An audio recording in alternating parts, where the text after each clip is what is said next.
नमस्कार, मी अजित कुलकर्णी, प्रहार जनशक्ती पक्ष शहराध्यक्ष सोलापूर. आदरणीय आमचे पक्षप्रमुख दैवतुल्य बच्चूभाऊ कडू यांना मानाचा मुजरा प्रथमतः,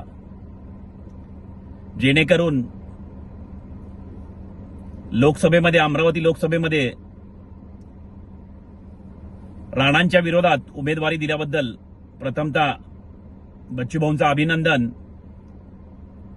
आणि आता त्यांच्या पायाखालची वाळू सरकलेली आहे.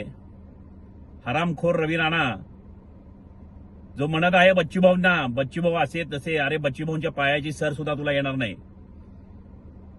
जो आमदार आदरणीय आमचे बच्चूभाऊ 20 वर्ष कुठल्या पक्षाचा झेंडा नाही, काही ना, अपक्ष निवडून येणारे एकमेव आमदार आहेत. भारतामध्ये दिव्यांग मंत्रालय करणारे एकमेव आमदार आहेत. 105 वेळा रक्तदान करणारे